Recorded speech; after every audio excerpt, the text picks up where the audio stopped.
The shuttle bay's outer airlock hissed open, and a wave of frigid air swept in like a living thing, slamming against Cadet Lyra Ven's armored chest plate. Even through the reinforced insulation of her thermal suit, she felt the bite of Tarnus 9's atmosphere, a cold so brutal and alien it seemed to bypass physical matter and sink directly into the soul. Beyond, the shimmering energy field that separated the bay from the world. Outside stretched an endless wasteland, white dunes sculpted by ancient winds, frozen canyons gouged into the planet's surface, and clouds of snow that moved like ghostly rivers beneath a pale, dying sun. It was said the temperature here never rose above -90°C. They said no life could exist here. They also said no cadet had ever returned alive. Cadet Ven's. Came a voice behind her. Commander Tall's tone was the kind that brooked no argument, precise, cold, and utterly devoid of sympathy. Your time begins at 0800. 3 days, 72 hours, no external support, no communication. Return to this hangar alive, or you will be considered a failed expedition and struck from the program. Lyra turned to face him. The commander stood with his hands clasped behind his back, his pale Dracari eyes watching her with something between skepticism and curiosity. He was reptilian, his scaled skin the color of ash, his breath steaming in the cold air. Despite his species' natural resistance to low temperatures, even Tal wore a layered thermal coat.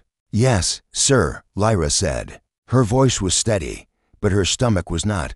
A cluster of other cadets waited on the platform, adjusting their suits, calibrating their wrist compasses, and checking their oxygen recyclers. They were the finest young explorers from across the Coalition worlds, towering insectoid derisions, hulking Vorthan brutes, crystalline Sarinite tacticians, and all of them were nervous. None of them had forgotten the last cohort. 5 cadets had set out into Tarnus 9's ice wastes. Only one had been recovered, and he had been unconscious, frostbitten beyond recognition, and medically discharged. Lyra knew the odds. She knew the stories, but she had also spent every waking moment of the past year preparing for this, the final trial before becoming a certified field explorer in the Zenova Academy, the most prestigious training institution in the galaxy. If she failed, she'd be expelled. If she succeeded, she'd become the first human in history to conquer Tarnus-9. Hey, human, hissed a voice to her left. Kavor, the Vorthan cadet, loomed over her, 2 meters of scaled muscle with eyes like shards of volcanic glass. He grinned, but there was no warmth in it. "You still have time to back out. No shame in recognizing your limits." Lyra smiled politely. "Good thing I haven't found them yet." The Vorthan snorted and turned away. "Don't let him get to you," murmured Rel, a Sarinite with crystalline limbs that caught the light like ice sculptures. "He talks a lot before every trial. Usually cries halfway through it." Lyra chuckled. "Noted." Then the siren blared, a low, resonant tone that echoed through the chamber and made her pulse quicken. A line of automated turrets rotated toward the blast doors, confirming the perimeter was secure. A second tone followed, softer, almost ceremonial. Deployment window open, one by one. The cadets stepped toward the airlock. The heavy blast door parted like a steel maw, revealing a swirling white storm beyond. The wind screamed against the shields. The cold pressed against their suits as if trying to crush them before they had even taken a step. 72 hours, Commander Tal said again over the comm. "No contact, no rescue. Survive." Lyra took a breath and stepped forward.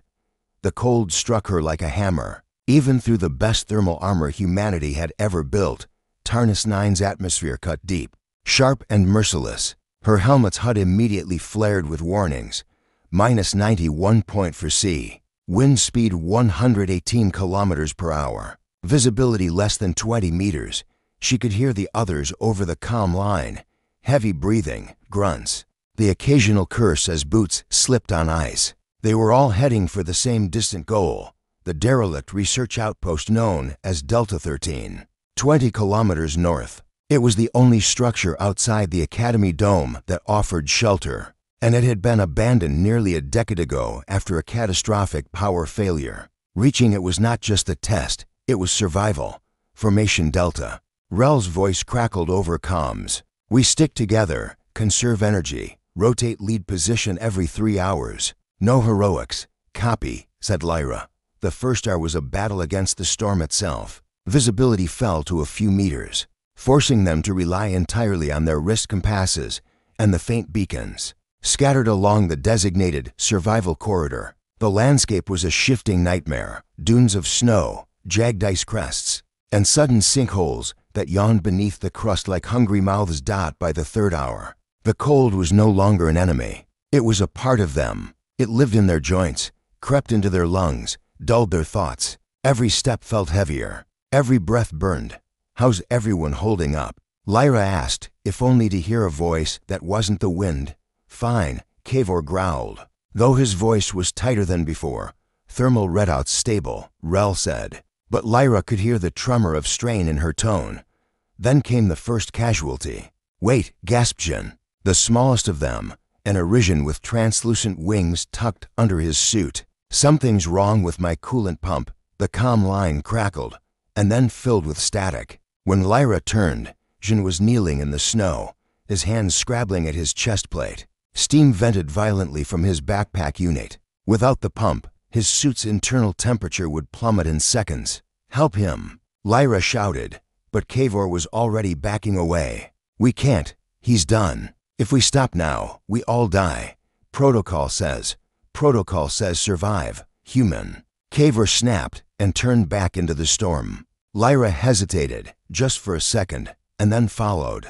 The guilt clawed at her gut, but there was no choice. If they stayed, they'd all freeze before the second night. By dusk, the group had lost 2 more. One slipped into a hidden crevasse, vanishing without a sound. Another's oxygen regulator failed in the blizzard. They buried none of them. There was no time, no strength.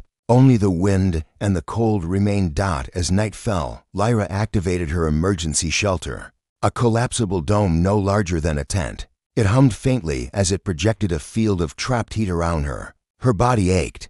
Her fingers felt numb even through insulated gloves. She'd eaten nothing since morning, but hunger was a dull ache compared to the fatigue pressing down on her like gravity. Status check. She murmured. No reply. The comm was silent. Either the others were too far ahead, or they were gone. Lyra stared out through the transparent field. The storm raged, relentless. The snow stretched to infinity, indifferent and eternal. Somewhere out there, Delta 13 waited, a cold, dead relic of a failed expedition. She could turn back. She could press the emergency beacon and end the trial. No one would judge her, but she hadn't come this far to turn back. Lyra Venz was a human, and humans, she reminded herself, had once crossed ice ages with nothing but fire and bone. They had survived freezing nights on dead worlds and thrived on planets others deemed inhospitable. They had done the impossible before. She tightened her thermal cloak and closed her eyes. Tomorrow, she would go further. Tomorrow, she would keep walking. The storm howled, but she whispered back into the void, 72 hours. I'll make it. The second morning on Tarnus 9 began not with dawn, but with darkness. There was no sunrise here, only a dim violet glow bleeding over the horizon, filtered through endless clouds of frozen dust. Lyra woke to that light and the sound of the wind, still raging outside her temporary shelter like a beast prowling the night. Her body felt heavy. The HUD in her visor flickered with warnings. Internal temperature, 34.1 C. Oxygen supply, 68%. Calorie reserves, insufficient. She unsealed a ration pack and chewed the frozen protein bar inside until it softened on her tongue. It tasted like chalk and iron. Every movement felt slower now. Every thought, heavier. Tarnus 9 wasn't trying to kill her quickly. It was trying to wear her down, to grind her will into nothing. Lyra powered up the suit's internal heater and checked her gear. Compass, still functional. Beacon locator, steady. Emergency signal, still armed, though touching it now would mean surrender. And she wasn't ready for that. Day 2, she murmured to herself, voice muffled by the helmet. Delta 13 is still out there. She packed up the shelter, sealed her helmet, and stepped back into the storm. The blizzard had eased, but only slightly. The landscape had shifted during the night. Dunes of snow piled where flat ground had been. Ridges buried under meters of drifting powder. Her footprints from yesterday were gone, erased as if she'd never existed. Lyra walked carefully, each step sinking to the knee, the cold biting at the joints of her suit. She thought about the others. Kavor, Rel, Jin. Were any of them still alive out here, staggering through the same hell? Or had they already become part of the white silence? A hollow ache formed in her chest, not quite grief, not quite fear. Something older, loneliness. Hours passed. The terrain grew harsher. She climbed over jagged spines of ice, slid down slopes that felt more like polished glass, and crossed plains that stretched for kilometers with no landmarks. The beacons became rarer. The compass arrow twitched erratically as magnetic interference grew stronger. Twice, she had to stop, and RECALIBRATE. It was during one of these pauses, with the wind finally falling silent around her, that she heard it. A low, distant crack. Her heart leapt. She spun in a slow circle, visor scanning the horizon. The sound came again, not the groan of shifting ice or the hiss of wind, but something deliberate, something moving. Environmental audio anomaly detected. Her suit's AI confirmed. She crouched, hand drifting toward the blade holstered at her thigh. The standard issue explorer's weapon was more utility tool than weapon, heated monomolecular edge, mostly used for cutting through ice or dense organic matter. But here, it was all she had. Minutes passed. Nothing moved. Then, she saw it. A ripple in the snow, maybe 50 meters away, gliding just beneath the surface like a massive fish beneath water. It circled once, then vanished. Lyra's pulse thundered in her ears. Tarnus 9 was supposed to be lifeless. Every scan, every probe, every mission had confirmed it. And yet, she kept walking. The ground dropped away suddenly into a canyon carved by ancient glaciers. Lyra scrambled down its jagged edge and paused at the bottom, where the wind died and the silence deepened. Here, the snow wasn't soft. It was crusted over with ice, and beneath it, she saw dark shapes embedded in the surface. Bones, dozens of them, maybe hundreds, some small, some larger than a human, all frozen mid-motion, as if caught in their last terrified moments. She knelt beside one and brushed away the frost. The skull was elongated, lined with serrated teeth, predatory, intelligent. This wasn't a wasteland. She whispered. It was a hunting ground. The crack came again, closer now. Too close. Lyra rose slowly and scanned the canyon rim. A shadow moved along the edge. It was fast, disturbingly so, disappearing whenever she tried to focus on it. Her HUD failed to lock on. Whatever it wasn't metal or standard organic matter. It was something else. A sharp hiss cut through the air, and then it lunged. The creature burst from the snow in a blur of motion. Taller than she was, covered in thick, white-gray fur that blended perfectly with the landscape. Its eyes were a deep, glacial blue, and its mouth split into a snarl of jagged teeth. For legs, no, arms, propelled it forward like a wolf and a primate combined. And its claws glinted like obsidian. Lyra dove aside, rolling just as the beast slammed into the ground where she'd stood. Ice shattered beneath its weight. Her blade ignited with a hiss of heat, its edge glowing orange. The creature hissed back, circling her, movements unnervingly intelligent. This wasn't a mindless predator. It was calculating, studying her. "Come on," she muttered, adrenaline sharpening every nerve.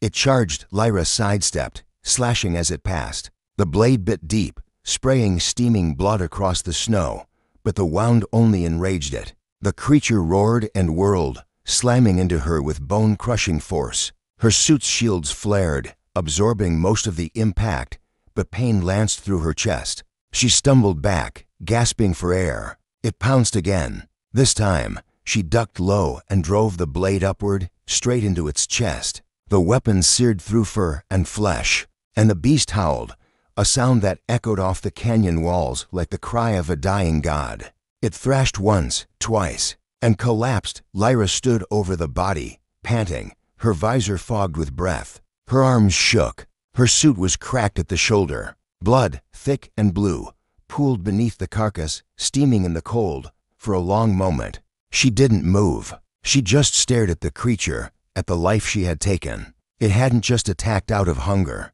It had defended something. Territory. Territory meant there were more of them. But she also saw something else. Opportunity. The beast's fur was unbelievably dense, far thicker than her synthetic suit lining. Its flesh, still warm, was likely nutrient-rich. This was a planet that offered nothing but death. And yet here, death had provided life. Lyra pulled out her cutting tools. By the time the pale sun dipped below the horizon, she had skinned the creature and wrapped herself in its hide, layering it over her suit for additional insulation. She carved strips of meat from its flank, sealing them into thermal pouches.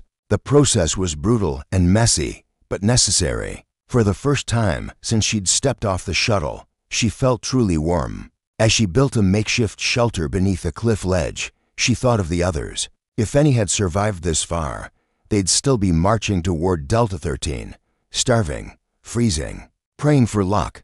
But Lyra Venz was no longer praying. She had meat. She had fur. She had killed the planet's hunter and claimed its strength. She stared into the dark horizon, the storm clouds shifting like shadows. There would be more predators. There would be worse dangers. But she was no longer prey. The silence of ice was not silence at all. It was the sound of a planet whispering a single truth to those who dared to cross it. Adapt or die. Lyra tightened the fur cloak around her shoulders, fed another strip of steaming meat into her mouth, and closed her eyes. Tomorrow, she would reach Delta 13, and when she did, Tarnus 9 would know the name of the human who refused to fall. The third dawn on Tarnus 9 was nothing like the two before it. The storm had broken overnight, leaving behind a rare stillness, a silence so complete it almost felt sacred. The sky above was a pale, washed-out silver, and the horizon stretched endlessly in every direction, broken only by the jagged teeth of distant mountains and the faint glint of the Academy's domes. Far to the south, Lyra stood at the canyon's edge, wrapped head to toe in the thick, white-gray fur of the beast she had slain. Its hide draped over her armor like an ancient mantle, and beneath it she could feel warmth, real warmth radiating against her skin. A bundle of carved meat was strapped to her pack, carefully wrapped to prevent freezing. She felt stronger than she had since stepping foot on this frozen hell. Not physically. Her body was still battered and bruised, her oxygen levels lower than ideal, her muscles aching from days of exertion, but deeper, in a place no technology could reach. Something primal had awakened, that she had faced the unknown, and the unknown had bled. Delta 13. She whispered, glancing at the faint signal pulsing on her wrist compass. Only 6 kilometers to the north now, and from there, an emergency beacon line that would lead her straight back to the Academy. 6 kilometers might as well have been 600. Every step would be a battle, but it was a battle she was now equipped to win. The landscape changed as she moved. The endless plains of drifting snow gave way to rolling ridges, where shards of ice rose like broken glass from the ground. Crystalline structures, remnants of ancient frozen lakes, jutted from the earth, casting long shadows that twisted in the weak light. Lyra trudged through it all, one slow, deliberate step at a time. The weight of the fur was comforting now, anchoring her against the wind. She found herself breathing deeper, her heartbeat steady, her senses sharper. Yet something gnawed at the back of her mind. Ever since the encounter in the canyon, she had felt it, the sensation of being watched. At first, she dismissed it as paranoia, the mind's cruel trick in isolation. But the feeling persisted. Twice, she caught glimpses of movement far off in the snow. Once, she thought she heard a howl carried on the wind, distant, but distinct. They were out there, others like the one she had killed, and they were following her. Not today, she muttered, tightening her grip on the heated blade at her side. Not today. By midday, the beacon tower of Delta 13 appeared on the horizon, a skeletal spire of metal rising from the white like a monument to forgotten ambition. The research outpost itself lay at its base, half buried under decades of snow and ice. It was a ruin, collapsed corridors, shattered solar panels, rusting doors twisted by the freeze. But it was shelter, and more importantly, it was the key to the final stretch of her journey. Lyra forced the door open with a groan of protest from ancient hinges, and stepped into the darkness within. Her helmet light cut through the gloom, revealing frozen control consoles and overturned equipment. She wiped away a layer of frost from a terminal, tapped a series of commands, and watched as a faint power signature hummed back to life. Beacon relay engaged. The system croaked in a voice decades old. Signal path aligned to Zenova Academy Dome to 19 point for kilometers. She sank down against the wall, exhaustion washing over her. 19 kilometers. Less than 20. She was going home. Lyra allowed herself a single hour of rest. She patched the cracks in her suit, recharged her oxygen scrubbers, and ate a strip of the alien meat, savoring the rich, gamey taste. It warmed her from the inside, a reminder that survival was no longer a desperate gamble. It was a choice she had earned. Then she stepped back into the light and began the final march. The journey back was slower, heavier. The cold bit deeper now, as if sensing its prey slipping away. The terrain seemed steeper, the snow thicker. More than once, Lyra stumbled and fell to her knees, gasping for air and strength. But each time, she rose again, driven by a simple truth. She was almost there. And then, just as the horizon broke into the first glimmer of artificial light, she saw movement. 3 shapes, slinking across the snow less than 50 meters ahead. Low to the ground, silent, watching predators. Her breath fogged the inside of her visor. The creatures circled her like wolves, their eyes glowing faintly in the half-light. One hissed, a deep, guttural sound that vibrated in her chest. Lyra knew what they saw, not prey, but an intruder wearing the skin of their kin. An enemy. She raised her blade and steadied her stance. "I'm not dying out here," she whispered. The first one charged. She met it head-on, driving the heated edge through its throat. It collapsed in a heap of steaming blood. The second lunged from behind, claws raking across her backplate, but the fur absorbed much of the impact, and she spun, slashing in a wide arc that opened its chest. The third hesitated, growled, and fled into the storm. Lyra stood panting, covered in blood and frost, but victorious. She didn't chase the survivor. There was no need. She had already proven her place on this world. And then, through the thinning storm, she saw it, the Academy Dome, its gleaming structure rising from the white plains like a beacon of civilization. Against the savage wild. She was home. The gates parted slowly as she approached, creaking open like the mouth of a colossal beast. Guards stared in silence as the figure trudged toward them, not the broken, frostbitten corpse they had expected, but a woman cloaked in thick alien fur, streaked with blood, and carrying a bundle over one shoulder.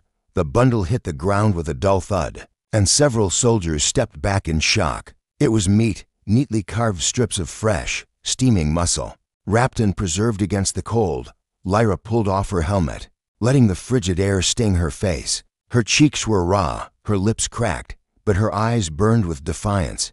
"Cadet Lyra Venz," she said hoarsely, returning from Tarnus 9, mission complete. For a moment, no one spoke. The hangar was dead silent, except for the low hum of the environmental shields. Then Commander Tal stepped forward, his reptilian eyes wide, not with anger or disdain, but disbelief. "No cadet," he said softly, as if speaking to himself. "No cadet ever endured the cold." Lyra smiled faintly and nudged the meat with her boot. "Then I suppose it's time someone did."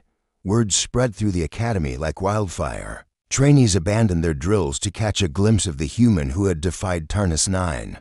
Officers and instructors crowded the observation platforms. Some stared in awe, others in suspicion. But none could deny what they were seeing. The impossible had been done. Lyra was escorted to the infirmary, where medics swarmed her with scanners and heaters. They cataloged the alien fur, analyzed the meat, and questioned her endlessly about the predators she had encountered. But she answered only the most important question, the one that would become legend.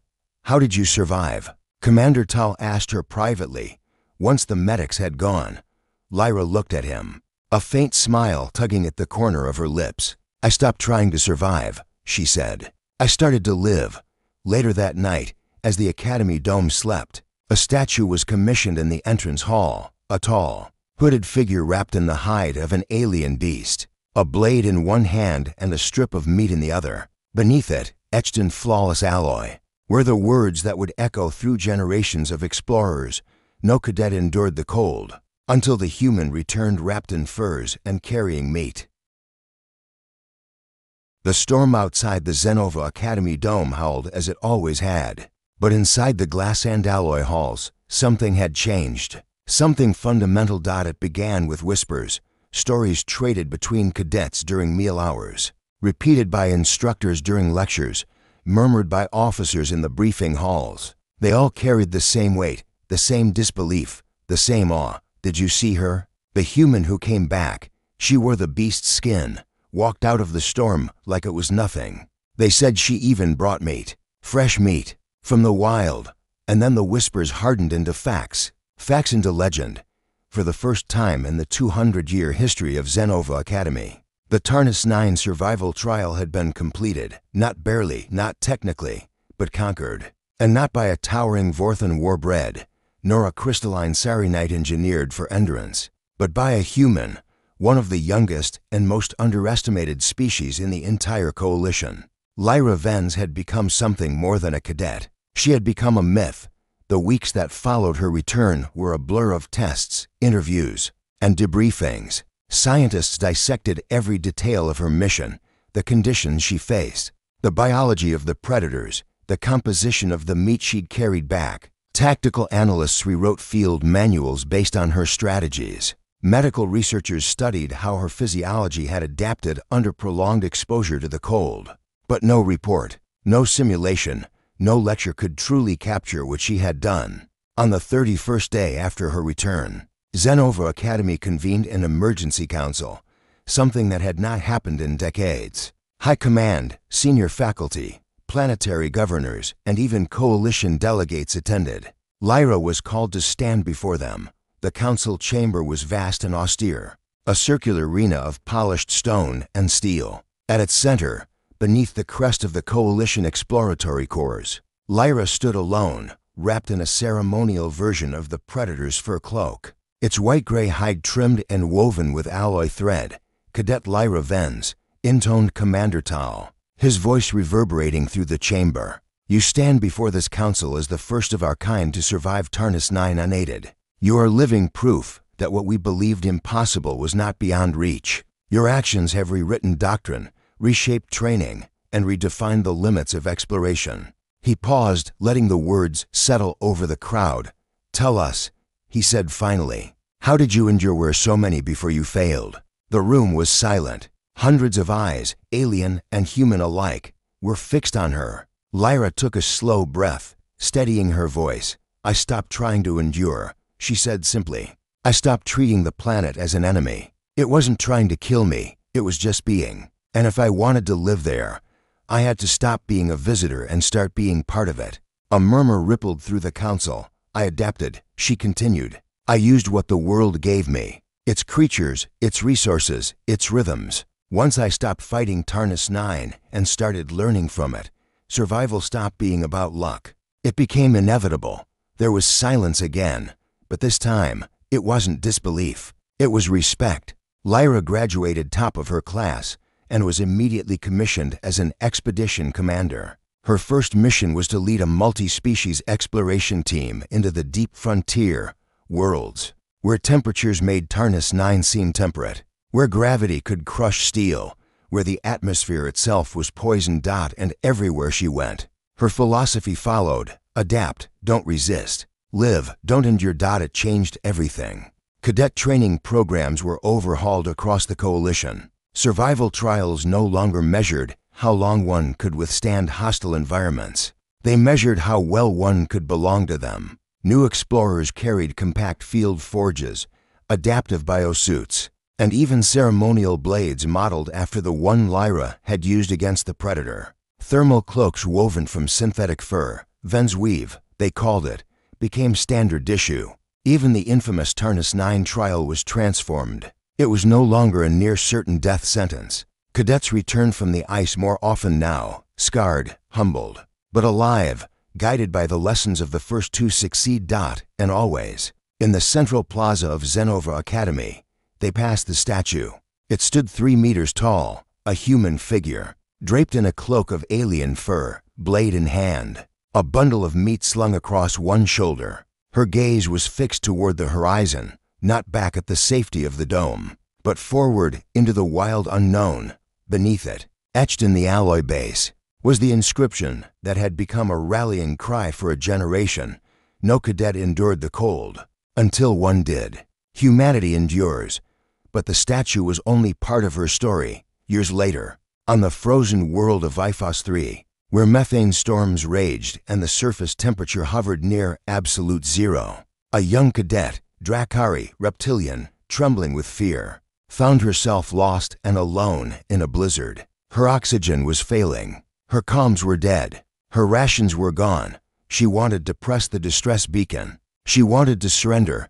Instead, she remembered Lyra Venz. She remembered the stories of the human who had carved her own warmth from the wild, who had carried meat back to the academy as proof that survival was not endurance. It was transformation. The cadet stopped walking. She looked around. She tore open the insulation panels from her down probe, fashioned a shelter, and started a chemical reaction using methane ice and trace oxygen from her suit. She hunted a methane-breathing arthropod that scientists had said was impossible to catch, and she ate it. 3 days later, she walked back into the base alive. Her instructors asked how she'd survived. She only smiled and said, "I stopped trying to endure."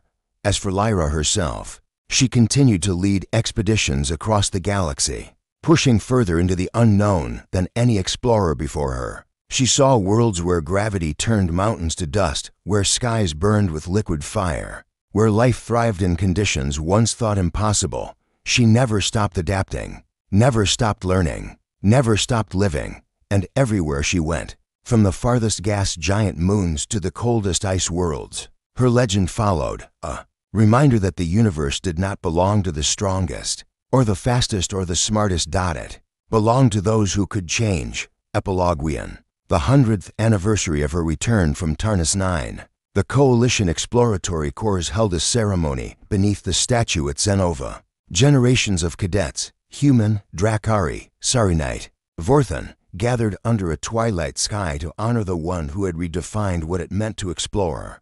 As the crowd fell silent, the Academy's High Commander spoke a single line into the cold wind, a line that had outlived centuries and would outlive centuries more. No cadet endured the cold, until the human returned wrapped in furs and carrying meat.